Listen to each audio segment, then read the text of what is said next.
Hello friends, അപ്പോൾ എന്തൊക്കെ എല്ലാവർക്കും സുഖമല്ലേ? അങ്ങനെ എനിക്കിപ്പോൾ 8-ാം മാസം സ്റ്റാർട്ട് ചെയ്തിരിക്കണം കേട്ടോ. അപ്പോൾ 8-ാം മാസത്തിലെ ചെക്കപ്പിന് വേണ്ടി പോയോണ്ടിരിക്കുകയാണ് കേട്ടോ ഞങ്ങൾ. അപ്പോൾ നമ്മൾ ഉമ്മപ്പെണ്ണും ഉണ്ട്, ഐഷു ഇല്ല കേട്ടോ, ഐഷു സ്കൂളിൽ പോയിക്കാണ്. അപ്പോൾ ഇന്ന് പോയിട്ട് എന്തൊക്കെ വിശേഷങ്ങൾ നിങ്ങളെ അറിയിക്കാം കേട്ടോ. അപ്പോൾ ഞങ്ങളിത് അവിടെ ഹോസ്പിറ്റലിൽ എത്തിയിട്ടുണ്ട് കേട്ടോ. അപ്പോൾ ഞാനിരിക്കണത് ഇപ്പോൾ ഡോക്ടർ റൂമിൻ്റെ OPയുടെ മുന്നിലൊന്നും അല്ല കേട്ടോ. ഒരാളും വന്നിട്ടില്ല, കാരണം ഞങ്ങൾ നേരത്തെ എത്തിയിട്ടുണ്ട്. അപ്പോൾ ഞാനിവിടെ എൻ്റെ ഫോൺ ചാർജിൽ ഇട്ടിട്ടുണ്ട്, കാരണം വീട്ടിൽ ഇന്നലെ തൊട്ടിട്ട് കറണ്ട് ഇല്ല, ഇന്നും ഇല്ല, ഇനി നാളെ വരുള്ളൂ എന്നൊക്കെ പറയുന്നത് കേട്ടോ. അപ്പോൾ നിങ്ങൾ ചിലരെങ്കിലും ന്യൂസിലൊക്കെ കണ്ടിട്ടുണ്ടാവും എരുമപ്പെട്ടി തൃശ്ശൂരൊക്കെ നല്ലൊരു ചുഴലിക്കാറ്റുണ്ടായ കാര്യം. അപ്പോൾ നമ്മളെ വീടിൻ്റെ ഫ്രണ്ടിൽ 3-4 മരങ്ങളൊക്കെ വീണിട്ട് സർവീസ് കമ്പിയൊക്കെ പൊട്ടിക്കിടക്കുകയാണ് കേട്ടോ.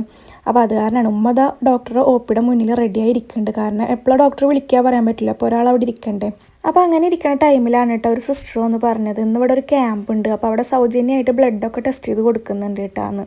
അപ്പോൾ നമ്മളത് കേട്ട പാതി കേൾക്കാത്ത പാതി ഫോണൊക്കെ കുത്തിവെച്ചതൊക്കെ എടുത്തിട്ട് നേരെ ഓടിയിട്ടാണ് ബ്ലഡ് ടെസ്റ്റ് ചെയ്യാൻ വേണ്ടിയിട്ട്. അപ്പോൾ സാധാരണ നമ്മൾ 10-700 റുപ്യ കൊടുത്തിട്ടൊക്കെ ടെസ്റ്റ് ചെയ്യുന്ന ബ്ലഡ് നമുക്ക് സൗജന്യമായിട്ട് കിട്ടുമെന്ന് പറയുമ്പോൾ നമുക്ക് എന്തേ നഷ്ടമൊന്നുമില്ലല്ലോ, ലാഭമല്ലേ ഉള്ളൂ. അപ്പോൾ നമ്മൾ നേരെ പോയത് ലാബിലേക്ക് ആയിരുന്നു കേട്ടോ. അങ്ങനെ അവിടെ ബ്ലഡൊക്കെ ടെസ്റ്റ് ചെയ്യാൻ കൊടുത്തു. പിന്നെ ഡോക്ടറെയും കണ്ടിട്ട് നമ്മൾ തിരിച്ചു പോവുകയാണ് കേട്ടോ. ഇനി 5-ാം തീയതി സ്കാൻ ചെയ്ത ശേഷം ഡോക്ടറെ കാണാനായിട്ട് പറഞ്ഞേക്കണം. അന്ന് തന്നെ നമ്മളെ ബ്ലഡ് റിസൾട്ടും കിട്ടുള്ളൂ, വേറെ ഒന്നും പ്രത്യേകിച്ച് പറഞ്ഞില്ല.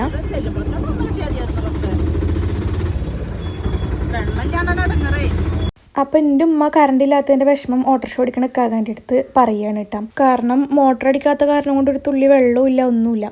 അപ്പം ഞങ്ങളതിലിടയ്ക്ക് ഒരു മാസ്ക് ഒക്കെ വാങ്ങിയിട്ടിട്ടുണ്ടായിരുന്നു, വെറുതെ റിസ്ക് എടുക്കണ്ടല്ലോ. പിന്നെ ഞങ്ങൾ പോയത് കുറി അടക്കാനാണ് കേട്ടോ. ഞാനല്ല ഉമ്മ. ഞാൻ എൻ്റെ മുന്നത്തെ ഒരു വീഡിയോയിൽ പറഞ്ഞിട്ടുണ്ടായിരുന്നു ഉമ്മക്ക് റോയൽ ജ്വല്ലറിയിൽ ഒരു കുറി ഉണ്ടെന്ന്. അപ്പോൾ അത് അടക്കാനാണ് കേട്ടോ ഉമ്മ പോയിക്കണത്. അപ്പോൾ അതിനായിട്ട് ഹോസ്പിറ്റലിൽ വരുമ്പോഴാണ് അമ്മ എല്ലാ പ്രാവശ്യം അടക്കാറ്. അങ്ങനെ ഞങ്ങൾ പിന്നെ നേരെ വന്നത് SBI ബാങ്കിലേക്കായിരുന്നു കേട്ടോ. കാരണം എനിക്ക് ഇതുവരെ സ്വന്തമായിട്ടൊരു അക്കൗണ്ട് ഇല്ല. അപ്പോൾ കുറേ നാളത്തെ ഒരു ആഗ്രഹമാണ് സ്വന്തമായിട്ടൊരു അക്കൗണ്ട് തുടങ്ങുക എന്നുള്ളത്. അപ്പോൾ അതിന് വേണ്ടി വന്നേക്കാണ് കേട്ടോ. അപ്പോൾ പണ്ട് ഞാൻ സ്കൂളിൽ പഠിക്കുമ്പോൾ സ്കോളർഷിപ്പിനൊക്കെ വേണ്ടി അക്കൗണ്ട് തുടങ്ങുമ്പോൾ നമ്മൾ ഫോട്ടോ ഒക്കെ ആവശ്യമുണ്ടായിരുന്നു. അപ്പോൾ അതുപോലെ ഞാനൊരു 4 ഫോട്ടോ ഒക്കെ എടുത്ത് വെച്ചിട്ടാണ് വന്നത്. പക്ഷേ ഇവിടെ വന്നപ്പോൾ എൻ്റെ ഫോട്ടോക്ക് ഒരു വിലയില്ല ഗൈസ്, അവർക്ക് ഫോട്ടോ വേണ്ടാന്ന് പറഞ്ഞു. അപ്പോൾ അതായിട്ട് തിരിച്ചു പോകുന്നു കേട്ടോ. പിന്നെ ഒരു അക്കൗണ്ടൊക്കെ തുടങ്ങി. അപ്പോൾ അതൊക്കെ സ്വന്തമായിട്ട് പാസ്ബുക്കൊക്കെ കിട്ടിയിട്ടാണ്. ഇനിയിപ്പോൾ ATM കാർഡൊക്കെ പോസ്റ്റ് വഴി വരും എന്നൊക്കെ പറഞ്ഞിട്ടുണ്ട്.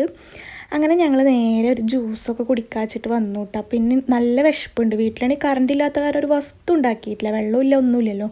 അപ്പോൾ നമ്മളിത് അവിടെ മന്തി പാർസൽ വാങ്ങിയിട്ടുണ്ട്. വീട്ടിൽ പോയിട്ട് സമാധാനത്തിലിരുന്ന് കഴിക്കാമല്ലോ. പിന്നെ നല്ല ദാഹം ഉണ്ടായിരുന്നു, രാവിലെ പോകുന്നതല്ലേ. അപ്പോൾ നമ്മൾ ഓരോ ഗ്രീൻ ആപ്പിളിൻ്റെ ജ്യൂസും വാങ്ങി കുടിച്ചിട്ടുണ്ട് കേട്ടോ. നല്ല ദാഹം ഉണ്ടായിരുന്നു. വെയിലൊന്നുമില്ല, പക്ഷെ നല്ല പുഴുക്കുണ്ടായിരുന്നു. മഴയില്ല വെയിലും ഇല്ലാത്ത അവസ്ഥയാകുമ്പോൾ നല്ല പുഴുക്കല്ലേ ഇരിക്കുക. അപ്പോൾ നല്ല ചൂടുണ്ടായിരുന്നു കേട്ടോ. പിന്നെ നമ്മൾ നേരെ ഒരു ഓട്ടോ വിളിച്ചു കൂട്ടാം. അപ്പം ഇനി വീട്ടിലേക്ക് പോകാൻ ഉദ്ദേശമാണ്. അപ്പോൾ അതിലിടക്കുമ്പോൾ പറഞ്ഞു കുറച്ച് പച്ചക്കറി സാധനങ്ങളൊക്കെ വാങ്ങാനുണ്ട് നമ്മൾക്ക്. അപ്പം ഇനിയിപ്പോൾ അതും വാങ്ങണം. അപ്പം അതിനാണ് ഇപ്പോൾ പോണത് കേട്ടോ.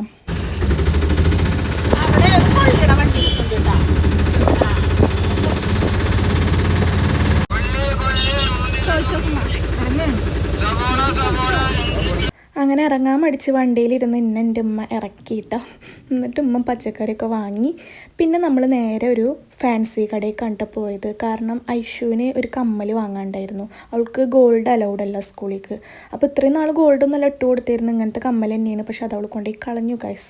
അങ്ങനെ നമ്മൾ ഈ കാണുന്ന റിങ്ങാണ്ടാണ് വാങ്ങിയത്. പിന്നെ നേരെ വീട്ടിൽ ചെന്നിട്ട് ഞാൻ ആദ്യം നോക്കിയത് കറണ്ട് വന്നിട്ടുണ്ടോ എന്നാണ് കേട്ടോ. കറണ്ട് ഭയങ്കര സീനായിക്കണം. ഇത്രയും ഇങ്ങനെ വലച്ചിട്ടില്ല ഇതുവരെ കറണ്ട്, ആദ്യമായിട്ടാണ്. അപ്പോൾ നോക്കുമ്പോൾ കറണ്ട് വന്നിട്ടില്ല കേട്ടോ. പിന്നെ എനിക്കൊരു സമാധാനം എന്താ വെച്ചിട്ടുണ്ടെങ്കിൽ ഫോൺ ഞാൻ ഹോസ്പിറ്റലിൽ നിന്ന് ഫുള്ളാക്കിയിട്ടാണ് ഞാൻ കൊടുക്കുന്നത്. പക്ഷേ ഒരു സങ്കടം എന്താ വെച്ചിട്ടുണ്ടെങ്കിൽ കറണ്ട് വന്നാലാണ് വെള്ളം കിട്ടുള്ളൂ. വെള്ളം കിട്ടിയില്ലെങ്കിൽ നമുക്ക് ഒരു പരിപാടി നടക്കൂല, നിങ്ങൾക്ക് അറിയാലോ. നമുക്കാണെങ്കിൽ കുഴൽക്കിണറായ കാരണം കൊണ്ട് കോരാനും മാർഗ്ഗമില്ല. അപ്പോൾ എന്തായാലും കറണ്ട് വരാത്ത വിഷമം ഫുഡ് അടിച്ച് തീർക്കാമെന്ന് വിചാരിച്ചിട്ട് കുറച്ച് മന്തിയാണ്ട് വിളമ്പിയാണ്ട് തിന്ന്. അപ്പോൾ അത്രയേ ഉള്ളൂ. നമുക്ക് അടുത്ത വീഡിയോ ആയിട്ട് കാണാം കേട്ടോ. Bye bye.